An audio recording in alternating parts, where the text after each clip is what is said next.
महाविकास आघाडीचे भंडारा गोंदिया लोकसभा क्षेत्राचे उमेदवार डॉक्टर प्रशांत पडोळे यांनी गोंदिया जिल्ह्याच्या अर्जुनी मोरगाव तालुक्यातून प्रचाराला सुरुवात केली असून अर्जुनी मोरगाव, सळक अर्जुनी, गोरेगाव, गोंदिया, तिरोडा या 5 तालुक्यात जाऊन प्रचार केला असून कार्यकर्त्यांनी डॉक्टर प्रशांत पडोळे यांच्यावर जेसीबी मशीनवरून फुलाचा वर्षाव करून स्वागत केले तर काही ठिकाणी पुष्पगुच्छ देत स्वागत केले।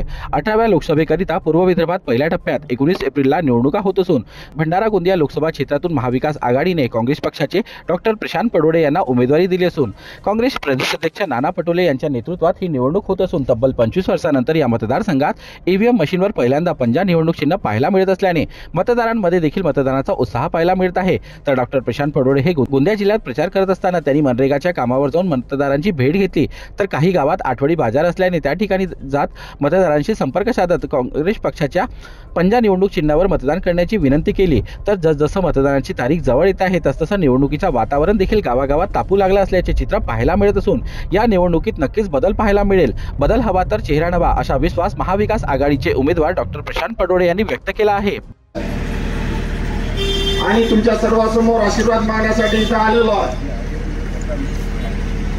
आताच बनसोड काकाजींनी सांगितलं त्याप्रमाणे 25 वचनं आहेत। हे 25 वचनं आमचे सरकार, इंडिया सरकार आपल्या आशीर्वादाने भारतामध्ये स्थापन होईल आणि त्याच्यानंतर हे 25 वचनं अपूर्ण झाल्यास तुम्ही आम्हाला जाब विचाराल।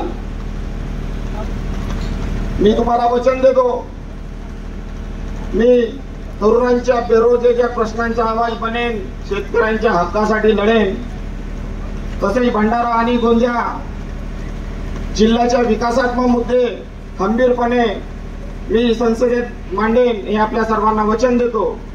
आणि या जनशक्ती विरुद्ध धनशक्तीच्या लढ्यामध्ये आपल्या सर्वांचा मला आशीर्वाद मिळेल हे मला खात्री आहे। एवढे